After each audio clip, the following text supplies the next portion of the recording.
Happy Valentine's, everybody. Let's go ahead and get our cast iron skillet heated up. And once we get it heated, we're going to add 1 tablespoon of olive oil. We are making shrimp scampi for Valentine's because my husband loves shrimp scampi and I never hardly make it. I can't even remember the last time I made it. It's been a long time ago because I don't eat shrimp. So I'm going to make a mushroom version for me, which I know doesn't taste anything like shrimp. Don't be coming at me. I have all my ingredients pre-done. You want to do that before you start because this goes very, very quickly.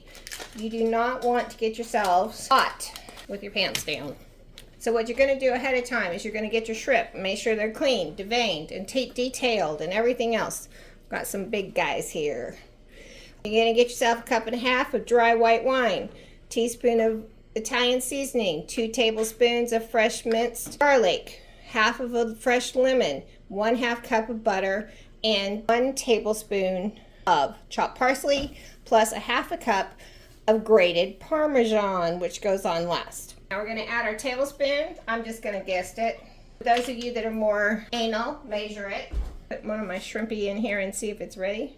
No sizzle, not ready. I'm doing this at the same, both of these recipes at the same time.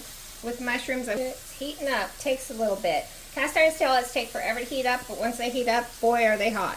Guys, you don't want to put them in until it's hot enough, otherwise your shrimp will just soak up the oil and won't cook. You want them to cook. So you want to cook them until they're tender, no longer translucent, and then you reduce the heat and remove the shrimp and set them to the side.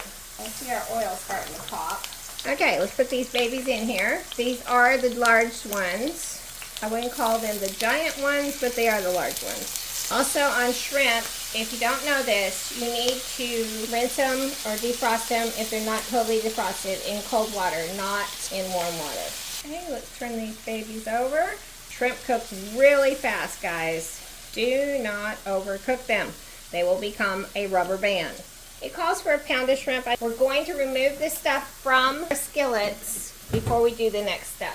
I can still see in the middle they're not quite done. So you can see how that is in the middle there. You can see the kind of the translucent. That's what you don't want. You want it to look like the outside through the whole thing. These large ones take a little longer to cook than smaller shrimp. So you can look at this guy and you can tell he's done.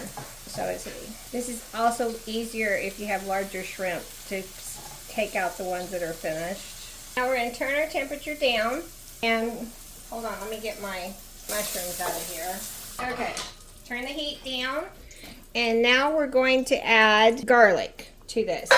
Do not burn it. You do not want it to get brown. It'll get bitter in this dish if you do that. So you just want to cook it for a couple minutes. So you're just basically getting it fragrant because otherwise if it starts to brown then you'll be in trouble.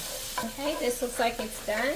We're going to add our 1.5 cups of dry white wine and our 1/2 of lemon, and we want it to reduce by 1/2. So you need to let it cook down, and this is going to take a hot minute. Okay, our wine has reduced by 1/2. You're going to turn it down to low and add your 1 teaspoon of Italian seasoning. Put it in. Then you're going to add your 1/2 cup of butter in. The reason you do this is you turn it down to low is you don't want your butter to separate. You want it to incorporate into the wine. So put it down on low, especially if you have a gas stove. And you're going to let it melt completely. I've enlisted my husband to help me. Okay, once our butter is melted, we're going to add our parsley and our shrimp back into our sauce. And then it'll be ready to serve. I'm serving mine with linguine, the fine linguine. Once your butter is completely melted, that's when you're going to add your shrimp back in and salt and pepper it. So I'm going to add the shrimp. Look how pretty this is. And the parsley. Look, and you're going to get some of this over them. Look how pretty that is, guys. You want it to kind of soak up some of that juice. And now we're ready to serve it over our pasta. Thanks for joining me and happy Valentine's. And I don't like to go out. That's why we cooked at home.